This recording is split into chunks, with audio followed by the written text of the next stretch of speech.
नमस्कार प्रिय विद्यार्थियों,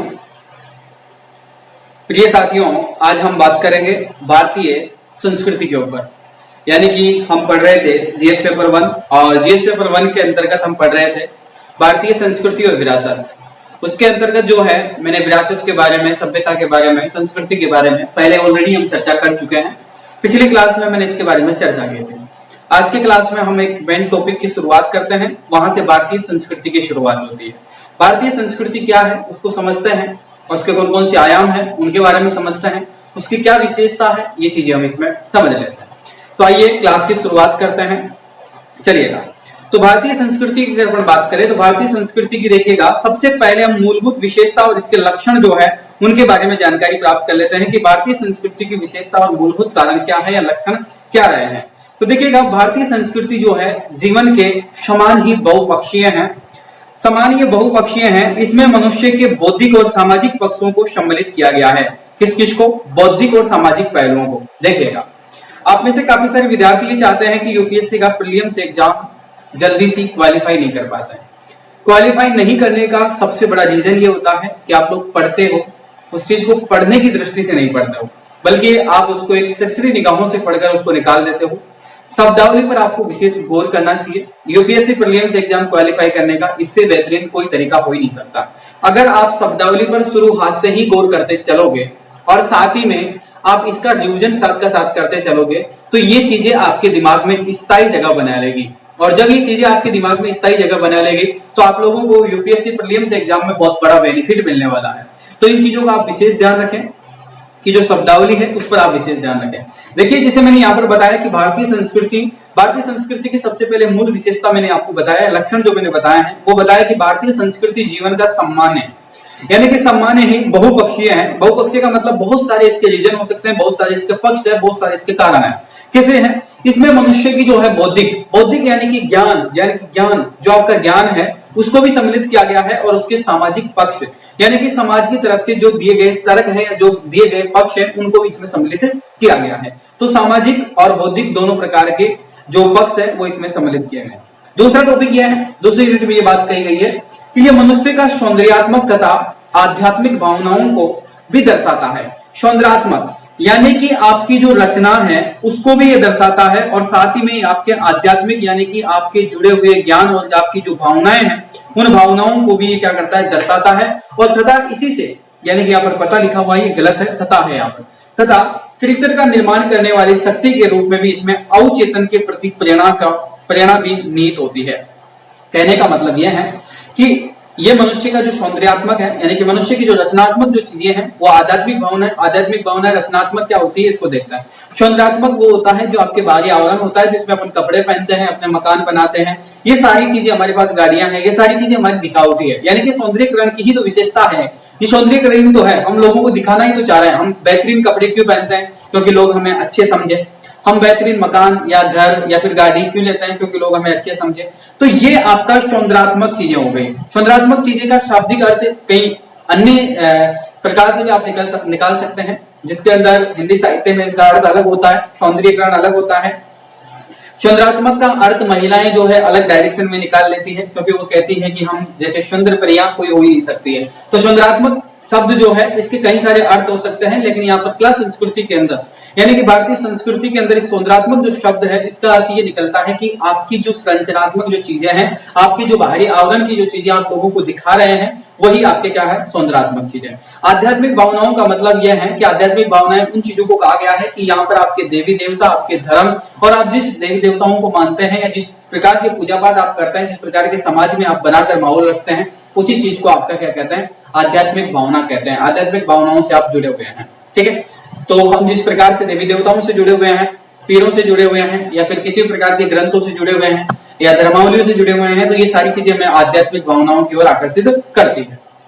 इसके बाद में अवचेतना के प्रति यानी कि चरित्र के निर्माण करने वाली शक्ति के रूप में भी इसको अवचेतना के प्रति प्रेरणा भी निहित है। यानी कि कहने का मतलब यह है कि चरित्र का निर्माण करने वाली वो शक्तियां हैं जिसमें अवचेतन के प्रति प्रेरणा भी निहित रखी गई है। कहने का मतलब यह है कि चरित्र यानी कि मानव का जो चरित्र है उसकी विशेषता का पता इसी चीजों से लग जाता है। यानी कि अभी आप देखिएगा, अब यूपीएससी की प्रिपरेशन आप लोग कर रहे हैं, यूपीएससी की प्रिपरेशन करने के दौरान आप लोग देखिएगा आपका जो चरित्र है, आपको पता है आपका इंटरव्यू क्यों लिया जाता है? क्योंकि आपकी मानसिक शक्ति प्रशिक्षण किया जाता है। मानसिक शक्ति प्रशिक्षण करने के लिए आपका चरित्रात्मक होना, आपका बौद्धात्मक होना या फिर आपकी संरचनात्मक होना, ये सारी चीजों का ज्ञान करने के लिए आपका इंटरव्यू रखा जाता है। ठीक है, तो ये चीजें सारी चीजें जो है अवचेतना कहलाती है, अवचेतना सम्मिलित है। इसके बाद में भारतीय संस्कृति के मूल लक्षण क्या क्या है वो देखिएगा। संसार के विभिन्न देशों में, क्षेत्रों में जैसे अनेक महान संस्कृतियों का विकास हुआ है। इनमें से बहुत सी लुप्त हो चुकी है और लुप्त हो गई है, या उनके स्थान पर अन्य संस्कृतियों ने ले लिया है। जैसे बहरहाल भारतीय संस्कृति में सहनशीलता का गुण रहा है, यानी कि इस प्रकार की सभी प्रकार की संस्कृतियां रही है जो कि विश्व के अंदर, संसार में विभिन्न देशों में अलग अलग संस्कृतियां पनपी है, अलग अलग प्रकार की संस्कृतियां रही है। लेकिन भारत के संदर्भ में अगर अपन बात करें तो भारत की जो संस्कृति है वो हमेशा से सहनशील की गुण वाली रही है। इसके अंदर जिस प्रकार से आपने हड़प्पा कालीन जो सभ्यता है उसके बारे में पढ़ा होगा, जो कि भारतीय उपमहाद्वीप में फैली हुई है। भारतीय उपमहाद्वीप से तात्पर्य यह है कि यहाँ पर संसार की बात की जा रही है, और संसार का मतलब यह है कि यहाँ पर भारत पर्टिकुलर जो है, यानी कि भारत उपमहाद्वीप को लेकर बात की जा रही है।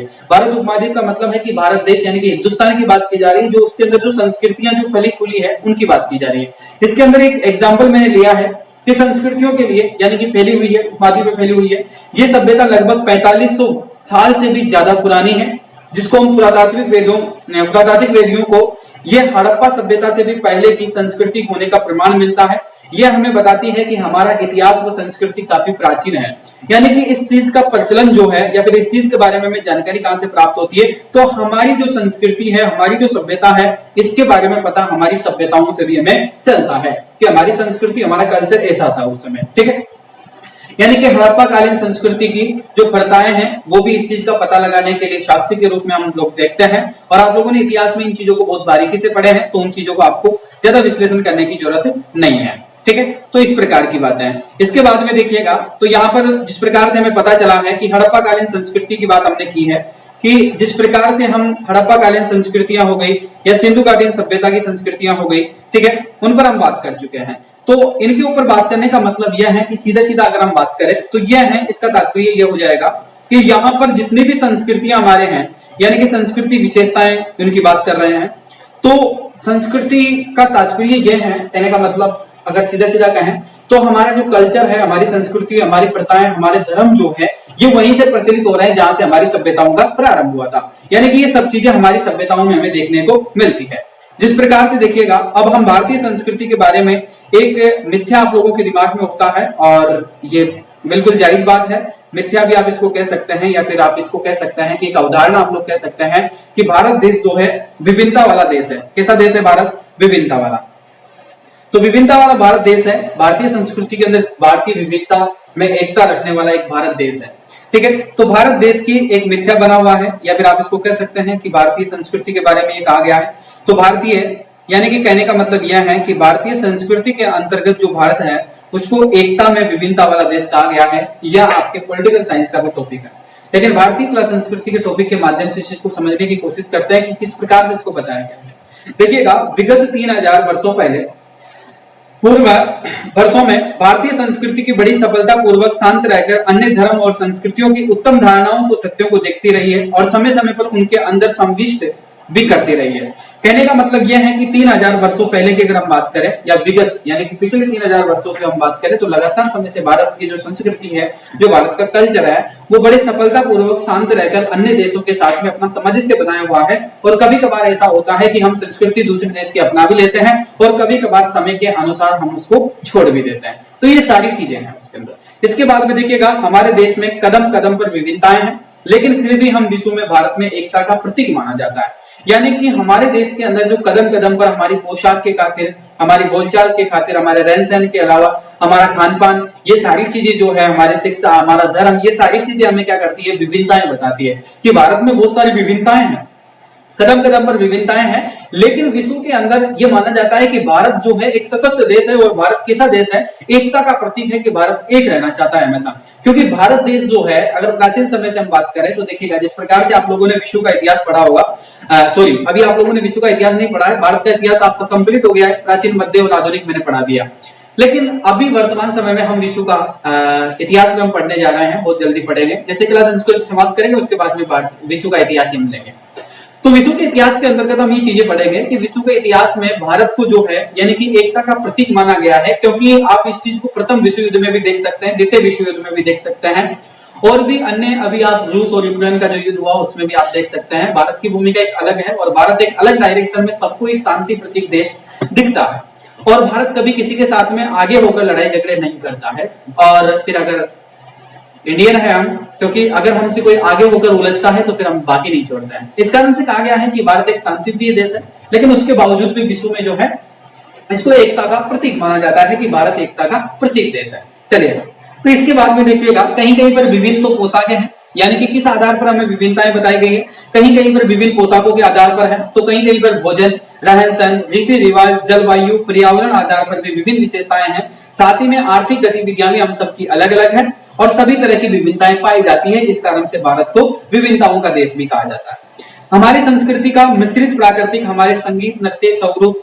नाटक कला, अन्य कलाकृतियां जैसे चित्रकला, मूर्ति कला तथा हमारे स्मारक जो वस्तुकला है वो हम सब भाषाओं और साहित्य इनकी प्राकृतिक प्रतिबंध करते हैं।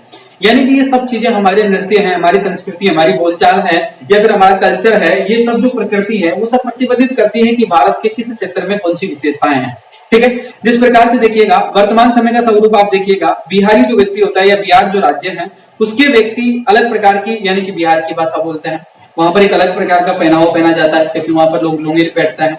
वहां पर अलग प्रकार का खान पान खाया जाता है, यानी कि वहां पर चावल मछली खाया जाता है सर्वाधिक मात्रा में। उसी प्रकार से वहां पर फसल होती है, उसी प्रकार से वहां पर बारिश होती है, उसी प्रकार की वहां धूप, उसी प्रकार की वहां हवा होती है। तो इसी प्रकार से कहा गया है कि भारतीय संस्कृति के अंदर ही नहीं बल्कि भारत देश के अंदर जो है इन चीजों का एक क्या देखने को मिला है, यानी कि विभिन्नताएं देखने को मिलती है। दूसरा नतीजा यहाँ पर पहुंचता है कि भारत देश जो है वो धर्मनिरपेक्ष दृष्टिकोण से भी क्या है, थोड़ा सा अलग है। अब दूसरा जो विभिन्नता में एकता के प्रतीक हमने देख लिया है। दूसरी बात ये बताई गई है, भारतीय संस्कृति की दूसरी विशेषता ये बताता है कि धर्मनिरपेक्ष दृष्टिकोण है। धर्मनिरपेक्ष दृष्टिकोण का मतलब क्या है उसको समझते हैं। भारतीय संस्कृति का धर्मनिरपेक्ष स्वरूप के विभिन्न सांस्कृतिक समूह का एक लंबे समय से पारस्परिक घुल मिलती जाने का एक परिणाम है और जिसका संघर्ष की कहानियां भी कई सारी प्रचलित है। देखिएगा भारत में हिंदू, मुस्लिम, ईसाई, सिख, बौद्ध, जैन, पारसी, यहूदी सभी धर्म के लोग रहते हैं और संविधान जो है भारत के एक धर्मनिरपेक्ष देश घोषित करता है। हर कोई अपना धर्म, मनपसंद धर्म मानने के लिए, पालना करने के लिए, प्रचार करने के लिए स्वतंत्र है और संविधान इन सभी धर्मों को समान नजर से देखता है और धर्म के आधार पर किसी के साथ में कोई भेदभाव नहीं किया जाता है। काफी हद तक लोग यहाँ पर संतुष्ट है, यानी कि लोग इस अवधारणा को यहाँ पर मानते हैं कि जियो और जीने दो की अवधारणा पर लोग यहाँ पर विश्वास करते हैं। यानी कि धर्मनिरपेक्ष दृष्टिकोण से क्या होता है कि अन्य कंट्रीज में अगर आप देखेंगे, अन्य विश्व के अन्य स्थानों पर आप देखेंगे, जैसे पाकिस्तान हो गया, ईरान, इराक हो गया, ठीक है, या फिर जैसे अभी यूक्रेन, ईरान वाला क्षेत्र हो गया, या फिर आपका जो भी है अमेरिका हो गया, तो ये सब देशों में क्या होता है, धर्मनिरपेक्ष यानी धर्म के आधार पर लोगों को बंटवारा देखने को मिलता है। हमारे यहाँ पर भी धर्म के आधार पर बांटा गया है। हमारे यहाँ पर आप लोगों को कदम कदम पर धर्म परिवर्तन मिल जाएंगे और अलग अलग धर्म के लोग अलग अलग प्रकार के मंदिर मस्जिदों की पूजा करते हुए मिल जाएंगे। अलग अलग प्रकार की उनकी विशेषताएं आपको देखने को मिल सकती है। लेकिन यहाँ पर बताया गया कि धर्मनिरपेक्ष दृष्टिकोण का मतलब यह है कि सरकार की दृष्टि में संपूर्ण भारत की दृष्टि में या फिर आप संविधान की दृष्टि में जो है एक समान माना गया है सभी धर्मों को। यानी कि वो हिंदू हो, मुस्लिम हो, जैन हो, ईसाई हो, पारसी हो, या चाहे कोई भी यहूदी धर्म का हो या किसी भी धर्म का हो या फिर सनातन धर्म का हो, किसी भी धर्म का हो, लेकिन उसको एक समान दर्जा दिया गया है भारतीय संविधान के अंतर्गत। यहाँ तक कि ये कहा गया है कि यहाँ के भारत के जो लोग हैं वो जियो और जीने दो की अवधारणा को मानते हैं। ठीक है, तो इस प्रकार से है। तो ये आपके धर्मनिरपेक्ष दृष्टिकोण हो गया। इसके बाद में देखिएगा यहाँ पर जो है अगले एक टॉपिक मैंने नीचे लिखा है कि भारत में धर्मनिरपेक्ष एक सकारात्मक अवधारणा के रूप में है, अवधारणा के रूप में लिया जाता है जो सभी लोगों के अधिकार जो विशेष है। अधिकार विशेष का मतलब यह है कि अल्पसंख्यकों को अधिकार जो है उनकी रक्षा तथा भारत की जटिल सामाजिक संरचनाओं के हिसाब से उपयुक्त माने जाता है। कहने का मतलब यह है कि भारत में धर्मनिरपेक्षता एक सकारात्मक अवधारणा के रूप में ली गई है। ऐसा नहीं है कि जिस प्रकार से मान लीजिए हिंदू है।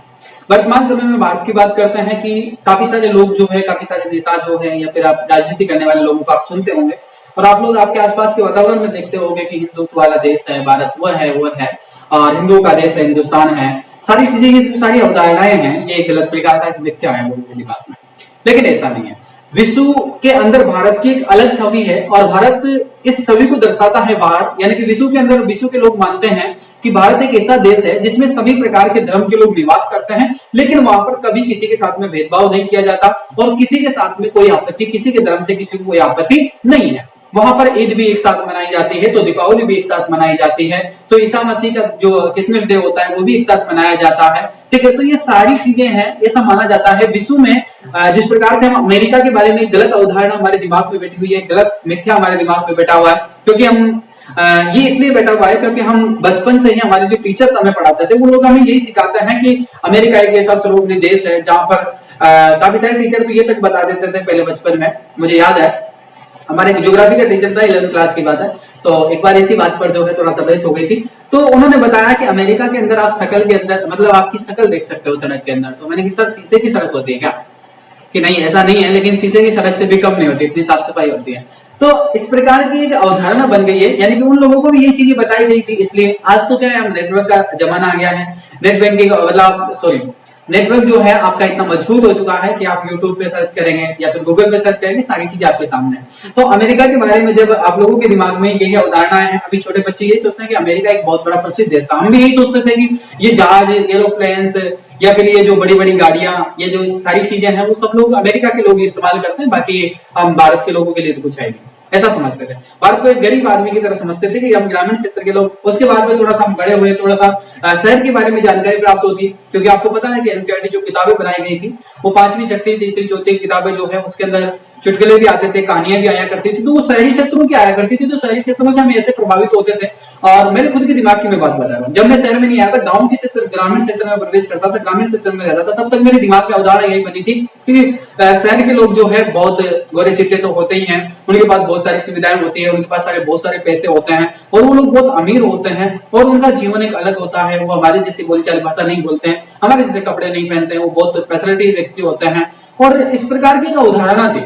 लेकिन जब शहर में आने लगे, धीरे धीरे शहर से परिचित होने लगे, तो यहाँ पर लगा कि नहीं, ये लोग अपने से भी असभ्य लोग हैं। यहाँ पर फटी हुई जींस को तो लोग सभ्य बोलते हैं।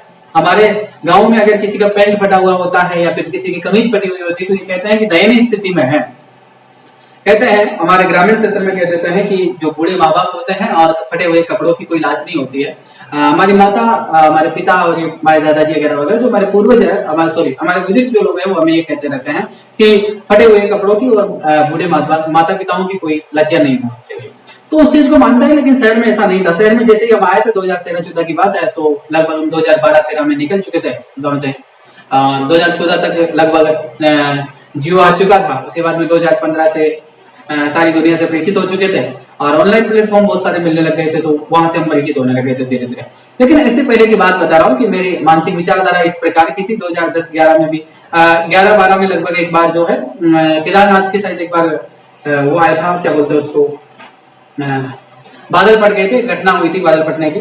तो उस घटनाओं से भी मैं काफी प्रभावित हुआ, क्योंकि उन चीजों को देखने के लिए ग्रामीण क्षेत्र में ज्यादा टीवी नहीं था, मोबाइल नहीं था, तो उन चीजें देखने में बड़ी अजीब थी। काफी सारे मतलब छोटे छोटे फोन हुआ करते थे, उनसे ब्लूटूथ सिस्टम के माध्यम से वहां से फोटो लेते थे, फिर वहां से उसको ट्रांसफर करते थे। इस प्रकार का सिस्टम है, आज ऐसा नहीं है, ठीक है। तो उसी प्रकार से तो यहाँ पर क्या होता है कि इस प्रकार की एक अवधारणाएं होती है, तो ये हमारे दिमाग की एक मानसिक अवधारणाएं हो जाती है, जिस प्रकार से हम पहले अमेरिका के बारे में सोचते थे बचपन के अंदर। अब एक टॉपिक यहाँ पर ये निकल कर आता है कि भारतीय संस्कृति के अंदर सार्वभौमिकता की जो मुख्य विशेषता है वो क्या है, सार्वभौमिकता क्या होती है, इसको समझते हैं। देखिएगा, सार्वभौमिकता क्या होती है। सार्वभौमिकता का मतलब यह है कि सह अस्तित्व की अवधारणा केवल देश के भौगोलिक और राजनीतिक सीमा रेखा का प्रतिबंध नहीं करती है, एक विश्व दृष्टिकोण है और ये संपूर्ण देश यानी कि संपूर्ण दुनिया में शांति और सद्भावना का संदेश फैलाती रहती है। यानी कि सह अस्तित्व की अवधारणा कहने का मतलब यह है कि इस प्रकार से भौगोलिक और राजनीतिक सीमा का प्रतिबंध नहीं करती है और ये इन चीजों का ही बारे में जिक्र नहीं करती है, बल्कि ये विश्व के अंदर जो है इस प्रकार की अवधारणाओं का विचार करती है। मैंने कहा कि अवधारणा केवल देश के भौगोलिक और राजनीतिक सीमा रेखाओं तक ही सीमित नहीं है, बल्कि विश्व के अंदर जो है एक विश्वपारिक दृष्टिकोण भी है और इसमें संपूर्ण दुनिया को शांति और सद्भावना का संदेश देने का काम भारत करता है हमेशा। इसके बाद में देखिएगा, भारत में हमेशा से जो नक्सलवादी है, उपनिवेशवाद है, उसके खिलाफ हमेशा आवाज उठाता आ रहा है। प्रथम विश्व युद्ध से आज तक के वर्तमान समय का स्वरूप आप देख सकते हैं। भारत शुरू से ही दुनिया को शक्ति का समूह बनाने का विरोध किया करता था और वास्तव में भारतवर्ष में गुट निरपेक्ष आंदोलन का एक सदस्य भी रह चुका है। सदस्य रहा है। कहने का मतलब यह है कि भारत इस प्रकार का देश है, भारत कहता है कि सब लोग जो है समूह में रहो, सब लोग समूह के अंदर रहो और समूह में ऐसे रहो, भाईचारे के साथ में रहो, अपने आपस में गुटबाजी मत करिए। गुटबाजी करने का मतलब है कि आपस में लड़ाई हो जाना, गुटबाजी मत कीजिएगा, आपस में लड़ाई हो जाएगी नेता। तो भारत एक इस प्रकार का देश रहा है हमेशा से कि गुट निरपेक्ष का एक सदस्य रहा है कि हमेशा से जो है यानी कि सभी लोग एक समूह के अंदर किस प्रकार का यानी कि शक्ति समूह बनाने का विरोध करता था, कि आपस में शक्तियों का विरोध करता था। ये कहने का मतलब यह है कि समूह नहीं बनाइएगा, यानी कि किसी भी देश को समूह बनाते थे तो उनको उनके साथ भारत नहीं देता था, बल्कि गुट निरपेक्ष अगर आप हो, या गुट निरपेक्ष का मतलब यह है कि अगर आप गलत दिशा में नहीं हो तो भारतवर्ष हमेशा उनके साथ में रहा था। विकासशील और विकसित देशों में विकास के प्रति भारतवर्ष हमेशा से प्रतिबंधित रहा है। इस तरीके से भारत विश्व भाईचारे की भागीदारी के रूप में अपनी जिम्मेदारी निभा रहा है और दुनिया की प्रकृति में अपना योगदान करता रहा है। भारत की बात है यह भी स्मरणीय बात है कि भारत का उपमहाद्वीप सभी राजनीतिक सीमाओं को लौंघते हुए सदियों से एक सांस्कृतिक का इलाका है। यह भी एक सबसे बड़ी बात है। भारत के ऊपर बहुत सारे आक्रमण हुए और भारत अपनी संस्कृति को नहीं छोड़ा है और कभी कभार वो उनके प्रकोप में भी आ जाता है। जैसे पश्चिमी संस्कृति का भी वर्तमान समय में गजब दौर चल रहा है। हमारे थोड़े दिनों पहले हमारे चीन का दौर चला था, यानी कि चीन की संस्कृति हम पूर्ण तरीके से अपना चुके थे। तो इस प्रकार की जो दौर आते हैं उसको भी भारत स्वीकार करता है, लेकिन अपनी संस्कृति को भारत नहीं छोड़ता है। ठीक है, चलेगा। इसके बाद में देखिएगा भारतीय संस्कृति में भौतिकतावाद और आध्यात्मिकवाद। भौतिकतावाद और आध्यात्मिकवाद क्या होता है इसके बारे में हम चर्चा कर लेते हैं। ठीक है, तो देखिएगा संस्कृति जो है किसी भी जाति या राष्ट्र का मन, रुचियां, चरित्र, विचार, कला, कौशल और सभ्यता के क्षेत्रों में आध्यात्मिक विकास का नाम है। आध्यात्मिक विकास का नाम है। भारतीय आध्यात्मिकवाद की भूमि के रूप में जाना जाता है, खासतौर पर पश्चिमी भारत को। इसके बाद में हालांकि प्राचीन काल से वर्तमान समय तक के काल में भारतीय इतिहास सार्वभौमिकता के बाद और गैर भौतिकतावाद की संस्कृति के साथ विकास को दर्शाता है। कहने का मतलब यह है कि भारतीय संस्कृति जो है किसी भी जाति या राष्ट्र का धन या मन की रुचियां, चरित्र, विचार, कला, कौशल और सभ्यता के क्षेत्र में आध्यात्मिक विकास के नाम से जाना जाता है। यानी कि भारत को आध्यात्मिक भूमि कहा जाता है और आध्यात्मिक की भूमि वास्तविकता में है भी सही बात है। क्योंकि आज वर्तमान समय के भारत के स्वरूप में अगर आप देखते हैं तो आप लोगों को पता होगा कि हमारे यहाँ पर चैत्य विहार आप लोग देखते होंगे, या फिर आप यहाँ पर गौतम बुद्ध, महावीर जैसे महापुरुष, आर्यभट्ट जैसे महापुरुष भारत में जन्मे हैं, तो वाक्य में आध्यात्मिक भूमि रही है। ठीक है, तो इस प्रकार से कहा गया है कि खासतौर पर पश्चिमी भारत जो है आध्यात्मिक भूमि के रूप में आध्यात्मिक भूमि का स्वरूप माना जाता है। हालांकि प्राचीन काल से वर्तमान समय तक भारतीय इतिहास में भौतिकतावाद और गैर भौतिकतावाद के संस्कृतियों के साथ साथ विकास को भी दर्शाते हैं। जिस प्रकार से हड़प्पा संस्कृति शहरी थी, यानी कि ये सारी चीजें मिलकर क्या दिखाती है कि भारतीय जो संस्कृति है ना, वो भारतीय संस्कृति के साथ में विकासशील भी थी। ऐसा नहीं है कि यहाँ पर लोग आध्यात्मिक चीजों पर ही लीन थे, बल्कि ये विकासशील भी थी। कैसे विकासशील थी? देखिएगा, हड़प्पा जो संस्कृति थी हमारी, हड़प्पा संस्कृति हमारी शहरी संस्कृति का एक प्रतीक है। वो मानती है, हम मानते हैं इस चीज को कि वो एक शहर के रूप में बसी हुई थी। ठीक है, इसके बाद में एक शहर का प्रतीक है। इसके बाद में देखिएगा, उन्होंने वैज्ञानिक तौर तरीके से शहरों का निर्माण किया था। उस समय उनके नगरों में विस्तार निकास प्रणालियां भी थी। उन लोगों के पास में गणित और नापतोल की सशक्त ज्ञान भी था। इसके बाद में हड़प्पा के लोगों को बाहरी दुनिया के साथ में व्यापारिक संबंध भी बहुत अच्छा था। इसके बाद में वो सुमेर की सभ्यता के लोगों के साथ में व्यापार करने के लिए समुद्री यात्रा भी किया करते थे, इत्यादि चीजें। इसके बाद में देखो, चिकित्सा, ग्रह और तारों और वनस्पतियों की उत्तम पुस्तकें लिखी गई थी हमारे भारत में। उसके बाद में देखिएगा, पृथ्वी सूर्य के चक्कर लगाती है, पृथ्वी गोल है जैसे सिद्धांतों की खोज भारत पहले ही कर चुका था, यूरोपियन देशों से भी काफी समय पहले। ठीक है, इसके बाद में देखिएगा, दार्शनिक चिंतन में भारत का नास्तिक सोच तक ही विकास और वृद्धि हुई। इसके बाद में भारत की संस्कृति जनता की सरल और बुद्धिमत्ता का जीवित अभिव्यक्ति रही है। तो ये सारी चीजें, ये सारी जो विशेषताएं हैं, ये भारत के अंदर ही पनपी है। इसलिए भारत को कहा जाता है कि भारत आध्यात्मिकवाद का ही नहीं बल्कि विकासात्मक का भी एक क्या मान सकते हो आप इसको, एक महत्वपूर्ण केंद्र मान सकते हो। ठीक है, ये हमारे भारत की संस्कृति हमें, पहले की जो संस्कृति है, हमारा जो कल्चर है, वो हमें इस चीज के बारे में जिक्र करता है, हमें उस चीजों के बारे में बताता है। ठीक है, यहाँ तक किसी को दिक्कत है? एक बार फिर देख लीजिएगा, क्योंकि देखिएगा, प्राचीन काल से लेकर वर्तमान समय का स्वरूप को अगर हम देखते हैं तो प्राचीन काल में हम भारत जो है विश्व गुरु था वाक्य में, सोने की चिड़िया जिसको कहा जाता था वो वाक्य में था। क्योंकि यहाँ की संस्कृति देखिएगा, हमारी संस्कृति जो है हड़प्पा शहर से एग्जाम्पल मैंने यहाँ पर लिया गया कि हड़प्पा संस्कृति शहरी सभ्यता थी। ठीक है, जो कि अन्य देश और अन्य विश्व के अन्य देश तो बाद में शहरी संस्कृति को बसाते हैं और बाद में शहरी संस्कृति बनाते हैं, लेकिन भारत तो यहाँ पर ऑलरेडी था। इसके बाद में देखिएगा उनके पास में वैज्ञानिक तौर तरीके थे जिससे शहरों का निर्माण किया गया था। उनके पास में नगर विस्तार की निकास प्रणाली भी थी, जहां पर सड़कें कैसे बनानी है, नालियां कैसे बनानी है, पानी का निकासन कैसे करना है, पानी कैसे लाना है, वो सारी चीजें उनके पास में थी। उनके पास में गणित का ज्ञान था, नापतोल की सशक्त ज्ञान था। उसके बाद में हड़प्पा की बाहरी दुनिया के साथ में व्यापारिक संबंध भी था। समुद्री यात्रा भी वो लोग करते थे, नावें भी उन लोगों के पास में थी। उसी के साथ में वो लोग क्या करते थे कि वनस्पति पर और चिकित्सा पर, ग्रहों पर, तारों पर, इन पर ऑलरेडी बुक्स लिखी गई थी, किताबें लिखी जा चुकी थी। इसके बाद में सूर्य पृथ्वी के चक्कर लगाता है, पृथ्वी गोल है, इन सारी चीजों का पहले ही भारतीय लोग पहले ही इस चीजों के बारे में, यानी कि लगभग अगर बात करें तो 35-36 हजार पहले ही जो है इन चीजों का अनुमान लगा चुके थे भारतीय लोग, ठीक है, और उनको लिख भी चुके थे। लेकिन उसके बाद में भारत के लोग जो थे, यानी कि शोध या फिर कार्य उन पर नहीं करे, इस कारण से भारत पिछड़ गया, ठीक है। इसके बाद में यूरोपीय लोगों ने उनकी खोज करना प्रारंभ कर दी। तो इस प्रकार से दार्शनिक चिंतन यानी कि नास्तिक सोच तक भी विकास और वृद्धि हुई है। नास्तिक सोच से तात्पर्य यहाँ पर यह है कि मूर्ति पूजा पर भी यहाँ पर निषेध था पहले।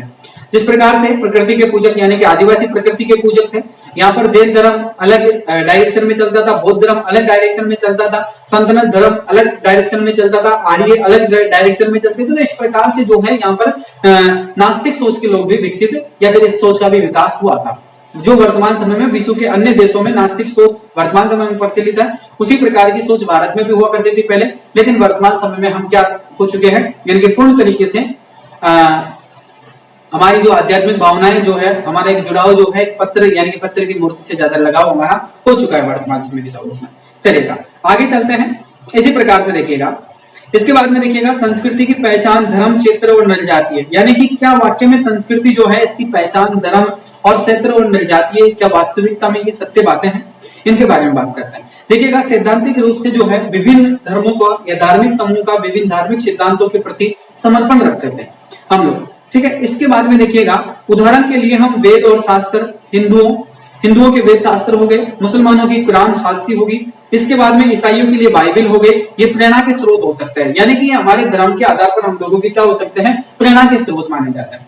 इसके बाद में हालांकि कर्मकांड और जीवन जो पद्धति है उसका स्तर पर विभिन्न धर्म और अन्यायों का काफी अंतर जो है मिश्रण प्रचलित है, यानी कि काफी सारी चीजें हमारी सेम मिलती है। हिंदू धर्म, मुस्लिम धर्म, बाइबल, ये जो सारी चीजें लिखी गई है, ईसाई धर्म, ये सारी चीजें हैं, इनका कहीं ना कहीं आपस में एक संबंध है जो कि क्रमकांड प्रधान संबंध है, ठीक है। यानी कि देखिएगा जिस प्रकार से आज मुस्लिम धर्म और हिंदू धर्म में एक तुलना करता हूं मैं, एक विचारात्मक तुलना करते हैं, लिखित रूप में तुलना नहीं कर रहे, विचारात्मक तुलना करते हैं। विचारात्मक तुलना किसे कहते हैं? विचारात्मक तुलना उन चीजों को कहते हैं जो हम आम बोलचाल भाषा में और हम जो देखते हैं, तो विचारात्मक हो गई, हम विचार करते हैं उन चीजों को। एक बार हम देखते हैं कि देखिएगा हिंदू जो है एक मंदिर में जाता है, यानी कि एक पर्टिकुलर स्थान है जहां पर वो क्या करता है, ईश्वर से दुआ करता है या ईश्वर से मांगता है, जो भी है। अब वो उसके सामने मूर्ति रखकर मांगता है या पत्थर रखकर मांगता है या फिर वो किस प्रकार से मांगता है, वो उसकी बात है कि वो किस प्रकार से मानता है, उसके ग्रंथों पे जिस प्रकार से वो उस पर डिपेंड है। उसी प्रकार से मैं मुस्लिमों की बात करता हूँ, मुस्लिम धर्म की बात करें तो वो लोग भी मस्जिद में जाते हैं, पीर बाबा के वहां जाते हैं, स्थान पर जाते हैं, तो वहां पर वो लोग भी एक पर्टिकुलर स्थान है, वो भी ईश्वर का एक जरिया है, यानी कि मस्जिद जो है एक स्थान है, मस्जिद स्थान एक वो स्थान है जिसको पाक यानी पवित्र माना जाता है, उस पवित्र स्थान से ईश्वर का कहीं ना कहीं लिंक जुड़ा हुआ है। उसी प्रकार से हिंदू धर्म में भी क्या है कि सीधा सीधा मंदिर जो है पवित्र माना जाता है और मंदिर से सीधा ईश्वर का क्या जुड़ा हुआ है, लिंक जुड़ा हुआ है, ऐसा लोगों का मानना है। ये एक सामान्य विचारधारा है, ठीक है। तो इस प्रकार से हम लोग क्या करते हैं, यानी कि कहीं ना कहीं हमारे जो कर्मकांड है वो सेम है। उसी के बाद में देखो दूसरी बात, जिस प्रकार से ईसाई धर्म की हम बात करते हैं, वो लोग बाइबल को मानते हैं, तो ईसाई धर्म में भी ऐसा ही है। चर्च में लोग जाते हैं, वहां पर भी ईश्वर से प्रार्थना करते हैं, ईश्वर से मनोकामनाएं पूर्ण करते हैं, ईश्वर मनोकामनाएं मांगता है। तो कहीं ना कहीं एक पर्टिकुलर स्थान जो कि धर्म के बारे में कर्मकांड प्रदान होता है और उसको पवित्र माना जाता है, तो वही लोगों की विचारधारा है, ठीक है। तो वैचारिक परिवर्तन ना होकर यहाँ पर क्या हुआ है, यानी कि सैद्धांतिक रूप में भले ही हम भिन्न भिन्न है, लेकिन वैचारिक रूप में हम क्या लोग हैं, सेम है। यानी कि सभी के लिए एक ही तो स्थान है। किसकी पूजा करते हैं हम सब लोग? ईश्वर को ही तो मानते हैं, ईश्वर को ही मानते हैं ना। ईसाई भी ईश्वर को मानते हैं, मुस्लिम भी ईश्वर को मानते हैं और हिंदू भी ईश्वर को मानते हैं, तो सभी लोग ईश्वर को ही तो मान रहे हैं हम लोग। तो यही बात है, ठीक है। तो ये सैद्धांतिक रूप है। धार्मिक समूह जो है विभिन्न हो सकते हैं, भिन्न भिन्न धार्मिक सिद्धांतों के प्रति समर्पण हो सकते हैं, जैसे मैंने नाम लिया कि हिंदू रामायण महाभारत के प्रति हो सकते हैं, और जिस प्रकार से कुरान जो है, हदीस जो है, ये मुसलमानों के लिए हो सकती है और ईसाइयों के लिए बाइबल हो सकती है। तो ये सारी चीजें हैं। चलो चलिएगा, आदिवासी समूह के बीच में निर्जातीय संस्कृति का दृढ़ है। उदाहरण के लिए देखिएगा, नागालैंड एक छोटा सा राज्य है। छोटे से राज्य में 1 दर्जन से भी ज्यादा भिन्न भिन्न नागा प्रजातियों के लोग रहते हैं तथा उनकी पोशाक, बोली और मान्यताएं एक दूसरे से बिल्कुल भिन्न भिन्न है। और छत्तीसगढ़ राज्य के विस्तार जिले में भी कई सारे समूह को अलग अलग निर्जातीय मूल होने का दावा करते हैं। वो लोग कहते हैं कि हम सब लोग अलग अलग हैं, जबकि 1 दर्जन लोग यानी कि 12-13 लोग ही माना बताया जा रहा है कि इतने कम लोग हैं। इतने कम लोग होने के बावजूद भी एक अलग अलग समूह यानी कि एक नागा प्रजाति है तो उस प्रजाति के लोग भी अलग अलग समूह के हो गए, यानी कि उनकी बोलचाल अलग है, उनका रहन सहन अलग है, उनका पहनावा अलग है, उनका खान पान अलग है। तो ये सारी चीजें एक्टिविटीज है, ठीक है। तो ये सारी एक्टिविटीज अलग अलग हो सकती है। तो इन चीजों भारतीय संस्कृति पर देखिएगा प्रभाव किन किन चीजों का रहा है, उन पर हम बात कर लेते हैं। भारतीय संस्कृति की अगर हम बात करें तो देखिएगा, आधुनिक संस्कृति हमारे संस्कृति पर जो है कम से कम 3 महत्वपूर्ण प्रभाव रहे हैं। आधुनिक संदर्भ में हमारी भारतीय संस्कृति पर कम से कम 3 महत्वपूर्ण जो क्या रहे हैं, प्रभाव रहे हैं, जिसमें मैं हमेशा कहता रहता हूं पश्चिमीकरण संस्कृति हम लोग अपना रहे हैं, उभरती राष्ट्रीय संस्कृति शैलियां हम अपना रहे हैं, लोकप्रिय संस्कृति हम लोग अपनाते जा रहे हैं। यानी कि देखो, यहाँ पर मैंने सारी चीजें खोल कर ला रहा हूँ। मैं इतिहास में आप लोगों को हमेशा लताड़ता रहता था और हमेशा डांटता था। आप लोगों को मैं कहता था कि आप लोग पश्चिमी संस्कृति के भोगी हो गए हो, पश्चिमी संस्कृति को अपनाते जा रहे हो। लेकिन कला संस्कृति के ऊपर ये टॉपिक है, ऐसा सवाल बन सकता है। यहाँ पर 3 शब्द है, विशेष ध्यान रखना।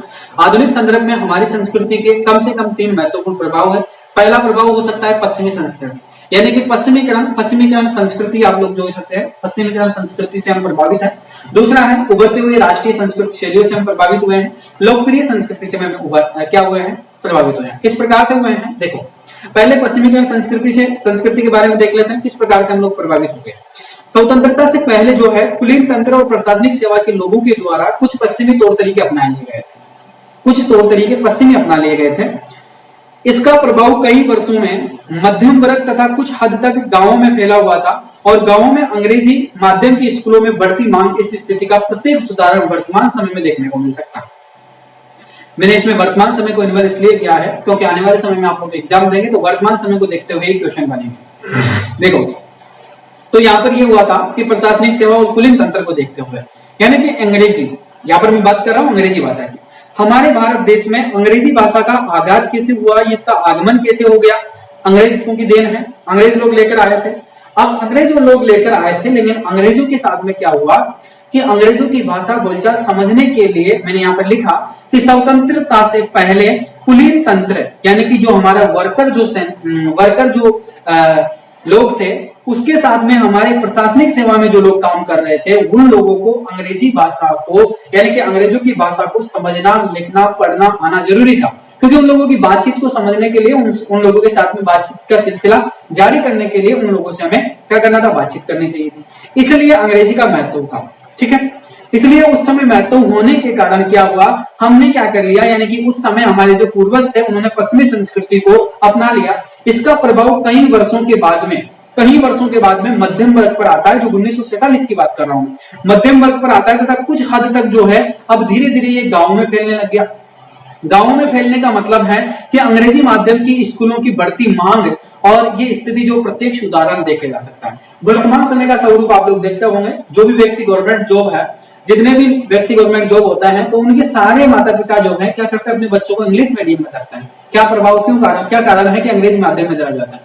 इंग्लिश मीडियम में इसलिए दरा जाता है क्योंकि हम पश्चिमी संस्कृति को अपनाते जा रहे हैं। वर्तमान समय में आप देखेंगे छोटे से छोटे शहर में भी आपको इंग्लिश मीडियम की 2-2, 3-3 स्कूलें मिल जाएगी। बड़े शहरों की तो फिर बात ही अलग है, क्योंकि वहां पर तो चलती इंग्लिश मीडियम में स्कूल है, ठीक है। तो हमने क्या किया, पश्चिमी संस्कृति को अपना लिया और इतने अधिक तरीके से हमने अधिग्रहण किया कि हमारे जो राजपत्र है, हमारे जो पॉलिटिकल सिस्टम है, वो सारा ही इंग्लिश में आता है। इसलिए लोगों को अनिवार्य हो गया और लोगों को क्या करना पड़ा, इसमें अपनाना पड़ा। लेकिन काफी हद तक इसमें परिवर्तन होना चाहिए, क्योंकि ये गलत है, क्योंकि हम दूसरे देश की संस्कृति अपना रहे हैं, दूसरे देश की भाषा अपना रहे हैं। ये गलत है, क्योंकि हम हमारी संस्कृति को खत्म करते जा रहे हैं, ठीक है। तो हमारी संस्कृति हिंदी, संस्कृत भाषा, उर्दू, अरबी, फारसी हमारी लैंग्वेज थी, हम उसको छोड़ते चले जा रहे हैं। आज आप उर्दू, फारसी, अरबी या संस्कृत भाषा में या फिर इन भाषाओं में आप बात करते हुए किसी लोग को देखते हैं, खाड़ी बोली देखते हैं, नहीं सुनते होंगे, क्योंकि अब ये लोग खत्म होते चले जाए, धीरे धीरे इस भाषाओं का क्या होता है, प्रचलन खत्म होता जा रहा है। वर्तमान समय का दौर ऐसा है कि कोई ग्रामीण क्षेत्र से कोई व्यक्ति बिलोंग करता है, कोई जाति बिलोंग करता है, तो वो अगर उसकी क्षेत्रीय लैंग्वेज में अगर बात कर लेता है तो उसको ऐसा अजीब सा महसूस होता है, सामने वाला फीलिंग ऐसी लेता है कि शायद ये गंवार है, ये कुछ नहीं जानता है। तो वही बात हो गई कि सभ्य व्यक्ति वही है जो अपनी संस्कृति को नहीं छोड़ता, असभ्य वो व्यक्ति है जो अपनी संस्कृति को छोड़ चुका है। किसकी नजर में? संस्कृति के दृष्टिकोण से, ठीक है। लेकिन वर्तमान समय का दौर उल्टा चल रहा है। सभ्य व्यक्ति वह है जो दूसरी नई सभ्यता या फिर अपनी संस्कृति को छोड़ चुका है, उसको व्यक्ति सभ्य मानते हैं। और जो व्यक्ति अपनी संस्कृति में रहता है, अपनी सभ्यताओं को अपना रखा है, तो वो व्यक्ति वर्तमान समय में क्या है, असभ्य व्यक्ति हो गया, ठीक है। तो यही कारण है। तो यही चीजें आपको कला संस्कृति में पढ़ाने का मतलब यही है कि आप आने वाले समय में एक प्रशासनिक अधिकारी बनेंगे तो आप किस प्रकार से परिवर्तन ला सकते हैं। यानी कि किसी व्यक्ति की पोशाक, किसी व्यक्ति की भाषा, किसी व्यक्ति का रहन सहन, किसी व्यक्ति का खान पान, किसी व्यक्ति का चाल ढंग देखकर आप लोगों को निर्णय नहीं लेना है कि ये गलत है। समझ रहे हैं ना? किसी भी चीज को बहुत गहराई से, बहुत गहनता से आपको समझना है। किसी की पोशाक देख के, किसी की भाषा देख के, किसी का रहन सहन देख के, किसी का वातावरण देखकर आप लोगों को डिसाइड नहीं करना है कि ये व्यक्ति गलत है।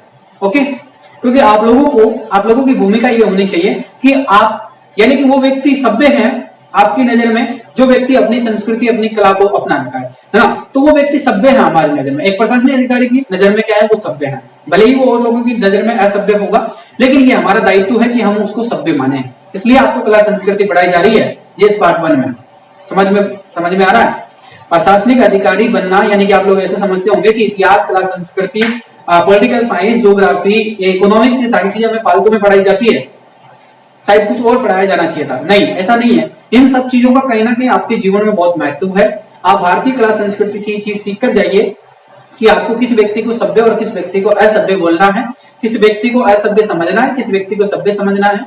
लेकिन आजकल वर्तमान समय का दौर ऐसा हो गया है कि हर डिपार्टमेंट में पढ़ा लिखा इंसान को ढूंढ कर ले जाया जाता है और ये कहा जाता है, कभी ग्रामीण क्षेत्र में कभी झगड़ा हो जाता है या कोई बातचीत हो जाती है तो क्या करते हैं कि वहां पर एक पर्टिकुलर एक व्यक्ति को ढूंढते हैं जो पढ़ा लिखा हुआ हो थोड़ा सा, तो वो अपनी भाषा में बात करता है। यानी कि प्रशासनिक अधिकारी को जो है, मतलब स्थानीय लोगों की जो लैंग्वेज है या जो भाषा है उसमें बात नहीं करता है, वो हिंदी में बात करता है या इंग्लिश में बात करेगा।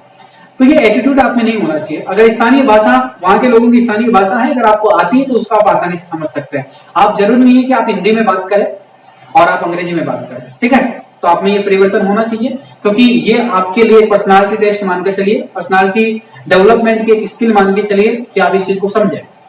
चलो, इसके बाद में देखो दूसरा, उभरते हुए राष्ट्रीय संस्कृति शैलियां कैसे हम लोग इसमें सम्मिलित हो गए। ये देखो, आजादी के लिए संघर्ष के दौरान एक नई शैली का विकास हुआ, जैसे एक राष्ट्रीय शैली हो गई, जिसका उदाहरण के लिए गांधी टोपी और खादी समारा जो है वो बिल्कुल एक प्रतीक मात्र रह गया है, लेकिन इसमें देश की एकता का महत्वपूर्ण योगदान दिया और संस्कृति की समानता प्रदान की गई। क्या की गई?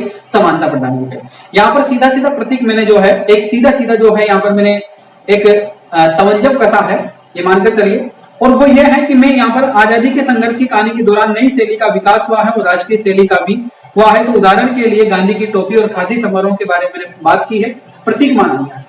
यानी कि वर्तमान समय में खादी का प्रतीक हम किसको मानते हैं? नेता लोगों को, ठीक है। तो इस प्रकार से हम उभरती हुए राष्ट्रीय संस्कृति शैलियों को अपनाते चले जा रहे हैं, तो वो बात है। दूसरी बात यहाँ पर है, तीसरी बात यह है कि लोकप्रिय संस्कृतियां क्या है। तो लोकप्रिय संस्कृति के बारे में क्या कहा गया है, देखिएगा। लोकप्रिय संस्कृति जो है, जो मीडिया में उत्पादित है, मीडिया के द्वारा उत्पादित है। संस्कृति एकता का एक क्या है, घटक है। समाज पर फिल्मों का प्रभाव बहुत गहरा पड़ा है। रेडियो दूरदर्शन की छवि आचार व्यवहार को भी काफी प्रभावित किया है। समाज में उनकी पकड़ नकार नहीं सकते। आधुनिक मीडिया ने भी पारंपरिक जनहित दोनों तरह से मुद्दे उठाए हैं। यानी कि ये सारी चीजें जो है हमारे जीवन में जो भी बदलाव आया है, तो ये सारी चीजें एक तरीके से समाज में हम इसको नकार नहीं सकते हैं। समाज में सकारात्मक प्रभाव भी रहा है और नकारात्मक प्रभाव इनका देखने को मिला है, लेकिन नकारात्मक प्रभाव ज्यादा देखने को मिला है फिल्म इंडस्ट्री का और साथ ही में आपके आचार व्यवहार का और आपके दूरदर्शन रेडियो मीडिया का, ठीक है। चलो, तो इसी के साथ में आपके भारतीय कला संस्कृति का टॉपिक आपका समाप्त होता है। अब आज की क्लास में हम बात कर लेते हैं आपको कौन कौन से भारतीय संस्कृति के जीएस पार्ट 1 में इस टॉपिक से कौन कौन से सवाल बन सकते हैं, उन सवालों पर हम बात कर लेते हैं। सभी व्यक्ति अपना होमवर्क करके आप लोग एप्लीकेशन में अपलोड करें, वहां पर आपको ऑप्शन दिया गया है, ठीक है। चलिए देखिएगा, पहला क्वेश्चन आपका है कि संस्कृति के विभिन्न घटक कौन कौन से हैं। भौतिकवाद और भौतिकता के दोबारा देखिएगा, संस्कृति के विभिन्न घटक कौन कौन से हैं, भौतिक व गैर भौतिक संस्कृति से आप क्या समझते हैं, इसका आपको लोगों का आंसर लिखना है। 150 शब्दों में आपको आंसर देना है। इसके बाद में देखिएगा, भारतीय संस्कृति के धर्मनिरपेक्ष लक्षणों को परिभाषित कीजिए। भारतीय संस्कृति के विशिष्ट लक्षणों का विवरण दीजिए और अपने शब्दों में लिख दीजिएगा। इसके बाद में भारतीय संस्कृति के संदर्भ में विभिन्नता में एकता का विस्तार व्याख्यान कीजिएगा। निम्नलिखित पर साक्षात टिप्पणी लिखिएगा। किन किन चीजों पर टिप्पणी लिखनी है, भारत में सांस्कृतिक विश्लेषण, आध्यात्मिक के ऊपर, भारतीय संस्कृति का लचीलापन, विशेषताएं क्या रही हैं, इनके बारे में आपको संपूर्ण जानकारी प्राप्त होनी चाहिए और इनके बारे में संपूर्ण आपको आंसर लिखना है। ठीक है, तो ये आपके भारतीय क्लास संस्कृति का टॉपिक समाप्त होता है।